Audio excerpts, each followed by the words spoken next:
My name is Bill Roland. I'm the Director of Government Affairs here at Peoples Natural Gas. Peoples serves approximately 400,000 customers in Pennsylvania. We're in 14 counties. We also stretch into Kentucky and West Virginia. And we're a standard gas utility. We don't do any drilling or any gathering or that sort of thing. We just simply get gas from producers and we get it into homes and businesses at what we hope is a reasonable price. We have a social service aspect to the company that's incredibly important. We have a dedicated territory. We have a service territory, and when the businesses in those communities, when these schools in those communities, when the people in those communities are buying homes and building homes and opening businesses, that is a good thing for Peoples. When that isn't happening, it's a bad thing for Peoples.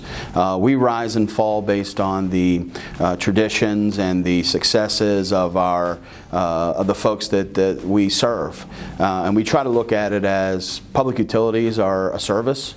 Certainly that is something that goes into how we think about things, and we have a volunteer committee here at the company that is very widely attempted to be duplicated by other companies, but I don't know that it's ever been as strong as it is, as ingrained as it is here at Peoples and other companies that I've been in. We have a very strong relationship with the food bank, which is in Duquesne.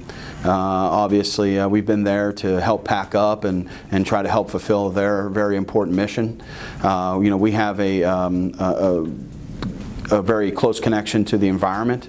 That's always something that's in the forefront of our thinking about things, and obviously going out to riverbeds and areas along highways to help clean up parks around the city of Pittsburgh and into the Mon Valley is something that I've taken advantage of being able to participate in the past, and it's something that we want to try to leave an impact that's better than when we found it. So COVID has been something that has been a challenge like everyone else. We don't have the ability to simply retreat to being remote. We have to have people that are working every day, and I think we've navigated it successfully. As far as volunteering, there's obviously an ability to go out and touch folks and be with them. In the COVID era, that was harder. But we still managed to make that impact. You can write emails, you can gather, you can do things at home, and I think the volunteer committee has the COVID situation gave you such more of an idea of why it was important, why it was critical, and I think we've seen now that things have begun to loosen up a bit that we've had an even better response internally. During this pandemic, we've become even more aware of our fellow men and women and children in the area who are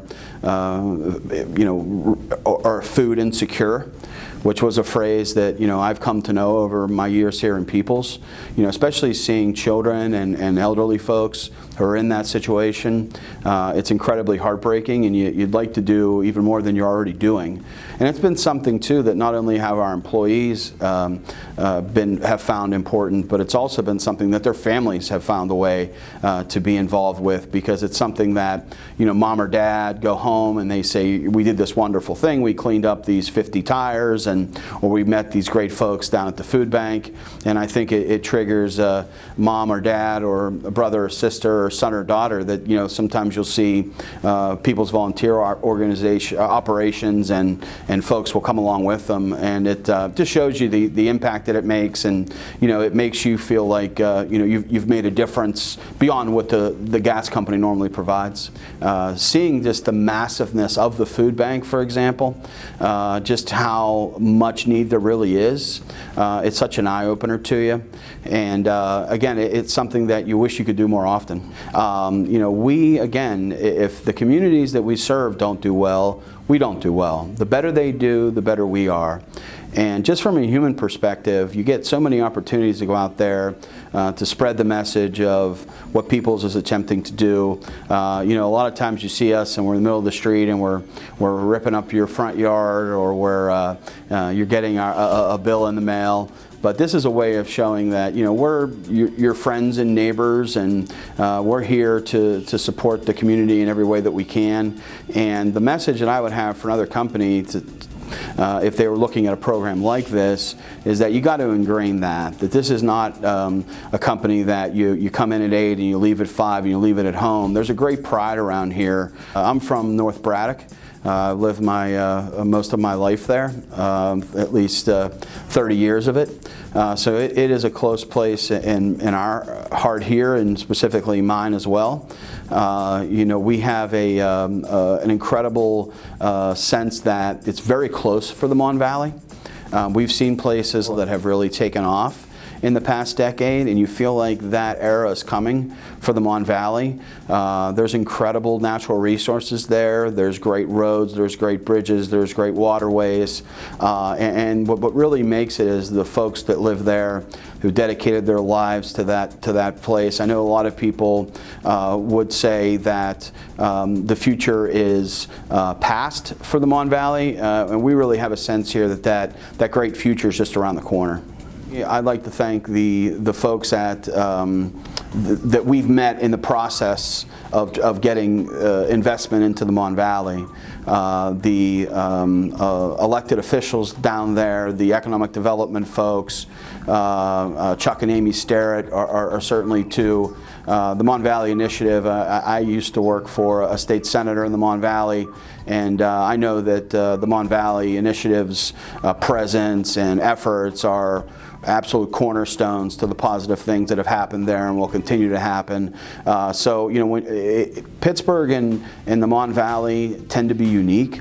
When I go out and travel to other places in the state, in Philadelphia, or I go to Lancaster or Erie or places like that, they're really blown away by the fact that people can kind of put their swords down and the businesses work together and the communities work together and the people of the community work together. And that's not something, it's something we kind of take for granted around here.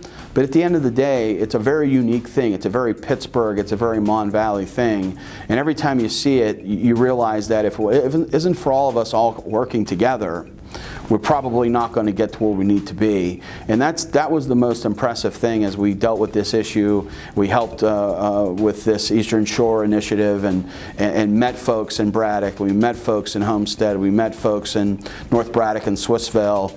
They wear their heart on their sleeve. They're not there to better themselves. They're there to better the community. It's sometimes thankless. And we're happy that we played any role in trying to continue to advance the Mon Valley and make future generations be a place that they want to live and raise their family.